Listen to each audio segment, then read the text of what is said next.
This is very very important problem. ये आपके यहाँ एनसीईआरटी में भी गिवन है, स्कूल में बहुत पूछी जाती है प्रॉब्लम, और ये आपकी आईआईटी में भी आई प्रॉब्लम है। बहुत इंपॉर्टेंट कॉन्सेप्ट है।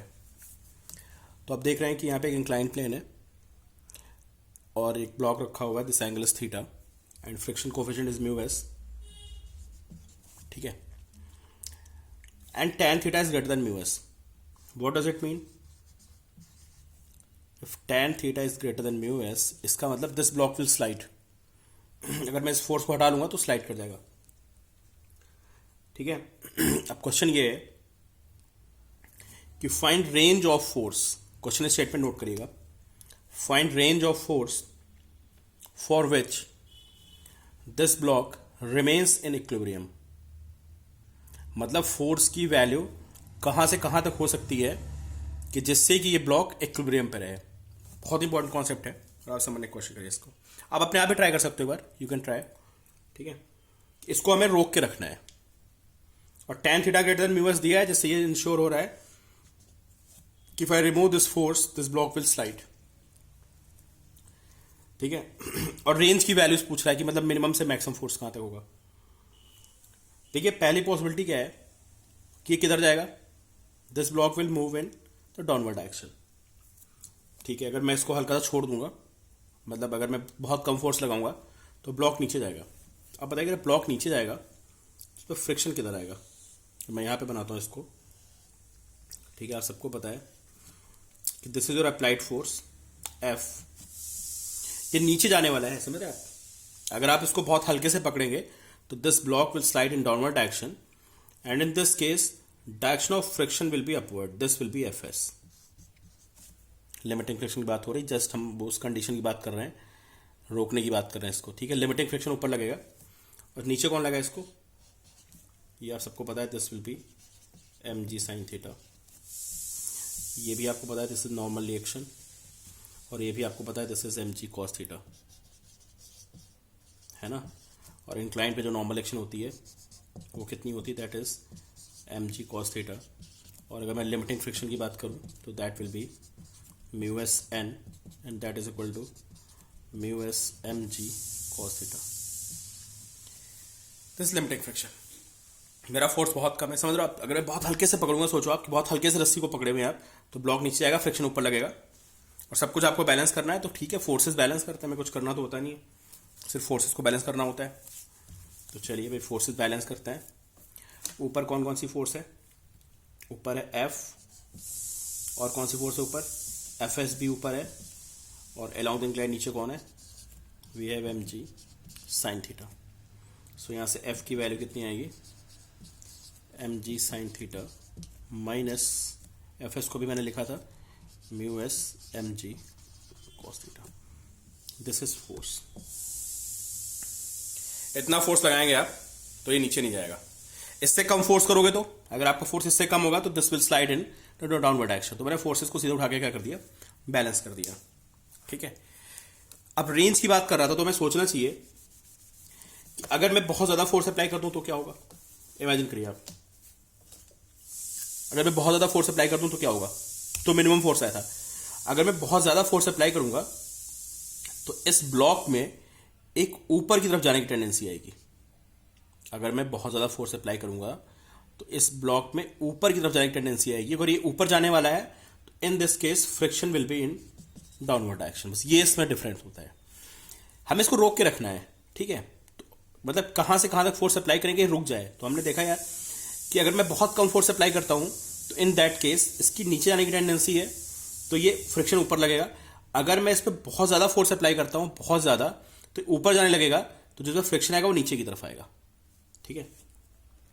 और ये क्या होगा आपका, this will be m g sine theta, ठीक है। थोड़ा आसान सा क्वेश्चन हो गया। मैं फोर्सेस को बैलेंस करता हूं, ऊपर एफ है, नीचे कौन है, we have m g sine theta and plus f s. तो एफ की वैल्यू यहां से कितनी आएगी, this will be m g sine theta, और एफ एस तो आप सबको पता है इंक्लाइन पे कितना होता है, म्यू एस एम जी को। This is maximum force. तो अगर आपका फोर्स इससे ज्यादा हुआ तो भी कहानी गड़बड़ हो जाएगी, इसके बीच में होगा तो रुक जाएगा, समझे।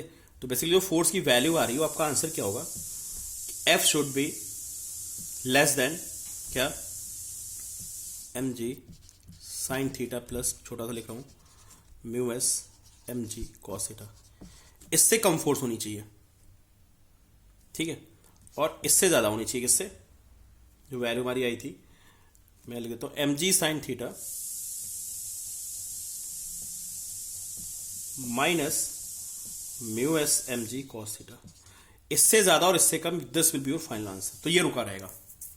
अगर आपका फोर्स इससे ज्यादा गया तो फिर ये ऊपर की तरफ चल देगा, और अगर फोर्स इससे कम हुआ तो ये नीचे चल देगा, ठीक है।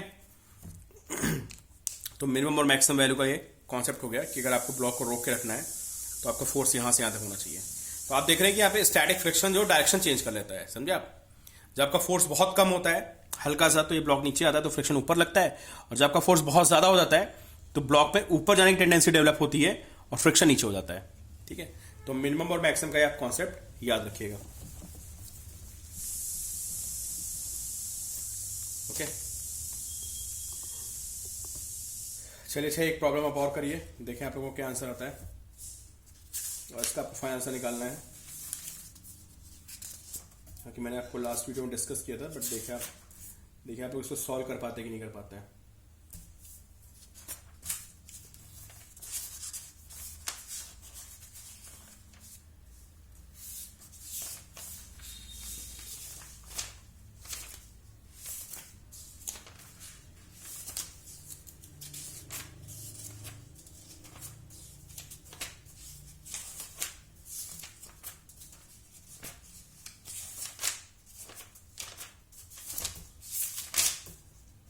चलिए, ये वॉल की प्रॉब्लम, आपको फाइनल आंसर निकालना है यार, ठीक है।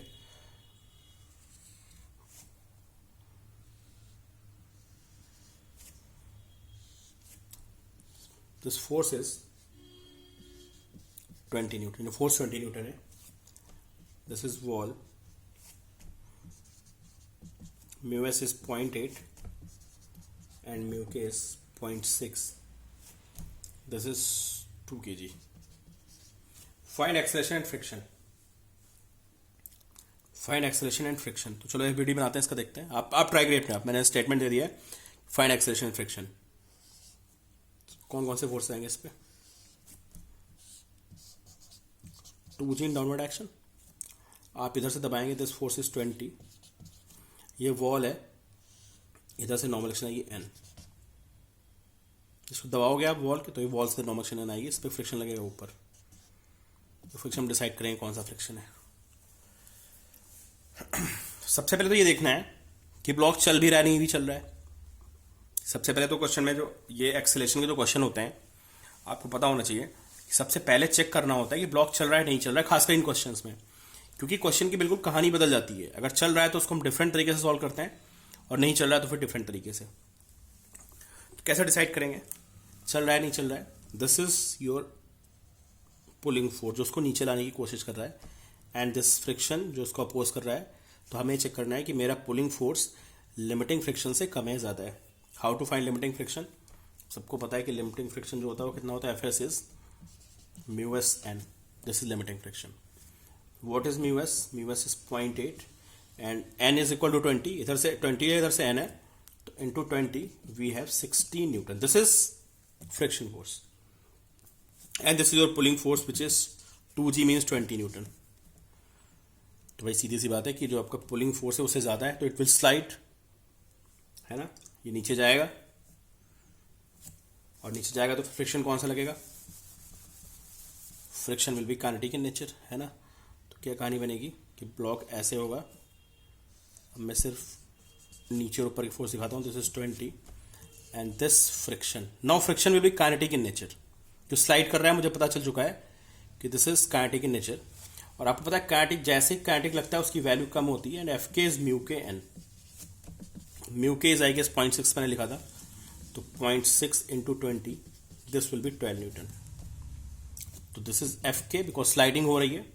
इक्वेशन क्या बनेगी, 20 minus f k is equal to m a, mass 2 kg, 2a, तो 20 माइनस 12 इज 2a, तो 8 is 2a and a is 4 metre पर सेकेंड स्क्वायर। ठीक है, ये हमारा आंसर हो गया, ए इज 4 मीटर पर सेकेंड स्क्वायर। अच्छा, इसी क्वेश्चन थोड़ा सा मैं चेंज कर देता हूँ, जो मेरा पुश वाला फोर्स था उसको मैं 40 कर देता हूँ फॉर एग्जाम्पल, फिर आप आंसर दीजिए। What is acceleration, what is friction, what is acceleration and what is friction, और द डेटा सेम। मैंने सिर्फ एक चेंज लाया है कि now this force is 40 Newton. Mu s मैंने आपको लिखा था 0.8 है, और म्यू के कितना है 0.6, and this mass is 2 kg। तो चलिए भाई आप आंसर निकालिए और मैच करिए। तो पहले मैं निकालूंगा f s is mu s n, आपको पता है ये 40 न्यूटन है, इधर से नॉर्मल एक्शन आएगा वो भी 40 के बराबर होगा। तो 0.8 into 40 we have 32। This is limiting friction which is 32, f s is 32। And what about pulling force, f s की वैल्यू तो 32 आ चुकी है, दिस इज यहां मैं लिख देता हूं F s is 32। And what about pulling force, जो उसको नीचे लाने की कोशिश कर रहा है, that is because of its weight which is 20। तुमको पता है यार कि अब इसका वेट इसको खींच नहीं पाएगा, फ्रिक्शन ज्यादा आ रहा है, तो there is no sliding, therefore acceleration is 0। चलो ये बात खत्म हुई। व्हाट अबाउट फ्रिक्शन, भाई फ्रिक्शन कौन सा होगा, और फ्रिक्शन होगा उसका पहले नेचर बताओ कौन सा होगा, फिर कितना होगा। Now friction will B static because your applied force is less then the limiting friction. और आप सबको पता है कि जब स्टैटिक फ्रिक्शन होता है और अप्लाइड फोर्स की वैल्यू लिमिटिंग से कम होती है, तो फ्रिक्शन ऑटोमेटिकली अपने आप को एडजस्ट कर लेता है, and that becomes equal to the applied force. In this case friction आप गलती से 32 मत बोल देना, वो अपने आप एडजस्ट होकर यहाँ पे ऑटोमेटिकली कितना बन जाएगा, वो 20 बन जाएगा। वो अपनी जरूरत के हिसाब से एडजस्ट करता रहता है एक लिमिट तक। In this case friction will be 20 newton. ये बात हमेशा याद रखिए आप, if your applied force is less than limiting friction, then limiting friction will not act, static friction will act, and which is equal to the applied force. तो ये बात आपको यहां पे ध्यान रखनी है, ठीक है। देखिए प्रॉब्लम हो गई। चलिए एक और बहुत इंपॉर्टेंट प्रॉब्लम है, दिस इज कॉन्सेप्ट एक्चुअली, है ना, angle of friction, angle of friction.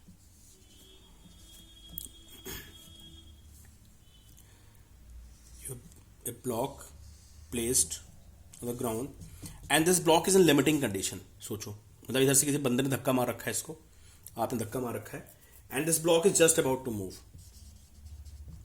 Limiting condition में है, लिमिटिंग मतलब होता है just about to move, this is just about to move. Okay, कौन कौन सी फोर्स होगी, एक तो आपकी फोर्स होगी, अभी आपकी फोर्स नहीं बनाते हैं, अभी हम देखते हैं कि बाकी इस पे एक नॉर्मल एक्शन आएगा एन, ठीक है। और ग्राउंड से कौन कौन सी फोर्स आ रही, बेसिकली हमें वो बनानी है ना। आपका मैं फोर्स नहीं बना रहा, मैं सिर्फ नॉर्मल एक्शन बना रहा हूं, और आप इसको धक्का मार रहे हैं। इमेजिन करिए कि आप यहां खड़े हो धक्का मार रहे हैं, तो there will be this force which is F s about to move. अब मैंने कुछ बातें जानबूझ के नहीं बनाई, इसका वेट भी होगा नीचे की तरफ, आपका फोर्स भी होगा, but right now I am concern with the forces which are coming from the ground. मैं किस बात से कंसर्न हूं, ग्राउंड से कौन कौन सी फोर्सेज आ रही हैं। तो भाई ग्राउंड से कौन कौन सी फोर्स आ रही हैं, this will B limiting friction because ये बिल्कुल लिमिटिंग की कंडीशन में है, एंड दिस नॉर्मल एक्शन, ठीक है। तो what is net force from the ground, अब आप बहुत ध्यान सोचना, आप जो net force from the ground आएगी वो ये होगी इन दोनों का रिजल्टेंट, समझे। जब आप किसी बॉक्स को धक्का देते हो ना, ऐसे मान लीजिए ये रखा हुआ है, रखा हुआ, ठीक है, मैं इसको धक्का मारता हूं ऐसे, अभी क्या हो रहा है, अभी ग्राउंड से फोर्स किधर आ रहा है, अभी ग्राउंड से फोर्स ऊपर आ रहा है, लेकिन जैसे मैं इसको ऐसा हल्का सा फोर्स लगाऊंगा ऐसे, तो जो ग्राउंड से, क्योंकि अब मैं फोर्स लगा रहा हूं, दिस इज नॉट मूविंग, देखिए मैंने हल्का सा फोर्स लगा रखा है, this is not moving because यहां पे फ्रिक्शन आ चुका है। तो वो फोर्स क्या होता है, वो ऐसे हो जाता है उनका दोनों का resultant, and this force is called contact force. समझ गया आप। तो जब कोई बॉक्स बिल्कुल स्लाइड करने की कंडीशन में होता है ना, तो ग्राउंड से दो फोर्सेज आती हैं, we have normal action and we have friction. Normal action का काम होता है उसके वेट को बैलेंस करना, और फ्रिक्शन का काम होता है जो भी उसको चला रहा है उसको बैलेंस करना, ठीक है। And this is called net force, this is net force from the ground. ये ऐसे भी बोल सकते हैं कि ग्राउंड से जो फोर्स आता है वो ऐसे आता है, उसका एक कंपोनेंट नॉर्मल एक्शन देता है और एक कंपोनेंट फ्रिक्शन देता है, ऐसे भी बोल सकते हैं। तो व्हाट इज एफ सी? अगर मैं आपसे पूछूं कि what is f c, what is f c? F c is here the net force from the ground. तो आप देख रहे होगे कि ग्राउंड से जो नेट फोर्स होगी that will be under root n square plus f s square, which is under root n square plus mu S n square, n को बाहर लेते हैं, and under root 1 plus mu s square. बहुत important concept है, this is contact force. Okay, and this angle is called angle of friction. तो इसको note करिए आप, कॉन्टेक्ट फोर्स को। And what is angle of friction? It is the angle between normal reaction and net contact force when body is in condition of limiting equilibrium, when ये आप कह सकते हैं कि when limiting friction is acting on the body। फिर से बोला, note करिए, angle of friction is the angle between the normal reaction and the net contact force from the ground when body is in condition of limiting friction। इसको हम बोलते हैं lambda. तो आप देख सकते हो कि ये एक वेक्टर हो गया, एक वेक्टर ये हो गया, इसका रिजल्टेंट हो गया। तो अगर मैं tan लैम्डा लिखता हूँ तो आप सबको पता है, वेक्टर में याद है ना कि ये अगर ए वाई होता है, ये ए एक्स होता है, तो tan theta is a y by x. Similarly tan lambda is F S by N, so tan lambda is F S by N. So F S कितना है? Mu S N upon N, so tan lambda is mu S. Okay, this is called angle of friction. तो lambda is what? Okay, not visible I guess सबको। तो lambda is tan inverse mu S, this is angle of friction. और आप देख लीजिए कि angle of friction is equal to angle of repose, है ना। दोनों के मीनिंग बहुत डिफरेंट होते हैं, एंगल ऑफ फ्रिक्शन और एंगल ऑफ रिपोज के दोनों के मीनिंग बहुत डिफरेंट होते हैं। What is angle of repose? The minimum angle of the inclined at which sliding starts. और एंगल ऑफ फ्रिक्शन को डिफरेंट चीज को कन्वे कर रहा है, but numerically they are same.